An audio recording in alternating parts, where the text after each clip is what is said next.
तेल्हारा तालुक्यातील जस्तगाव परिसरात 24 जून पासून शेतकऱ्यांनी खरीप हंगामाची पेरणी सुरू केली होती. मात्र पावसाने अचानक मोठा जोर पकडला आणि अतिवृष्टीमुळे अनेकांची शेतं पाण्याखाली गेली. केवळ शेती वाहून गेली नाही तर नामांकित कंपन्यांच्या बियाण्यांनीही धोका दिला. अनेक शेतकऱ्यांनी कर्ज घेऊन महागडी बियाणं विकत घेतली, पण त्या बियाण्यांपासून उगमच झाला नाही. शेतकरी संकटात सापडला. या विरोधात संतप्त शेतकऱ्यांनी एकत्र येत तेल्हारा तहसील कार्यालयावर मोर्चा काढला. शेकडो शेतकऱ्यांच्या स्वाक्षरी असलेलं निवेदन तहसीलदारांना देण्यात आलं आणि पंचनाम्याची मागणी करण्यात आली.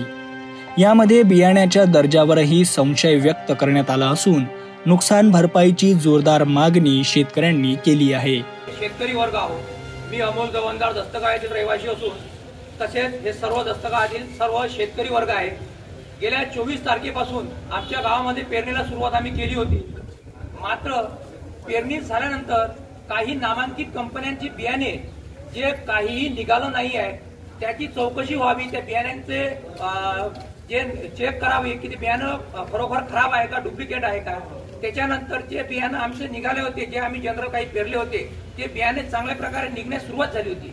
मात्र पाण्याच्या काळानं ओघ घातला आणि भरपूर अतिवृष्टी असा पाऊस दस्तगावच्या शेत शिवारामध्ये आणि भाबिरीच्या शेत शिवारामध्ये व मनातल्या शेत शिवारामध्ये झाला तर आमची जी शेती होती ती संपूर्ण खरडून गेलेली आहे.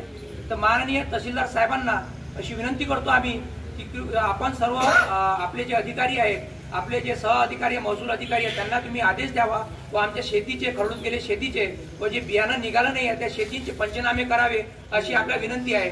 आम्ही हा अर्ज केलेला आहे. या अर्जावर 113 शेतकऱ्यांच्या सह्या आहेत.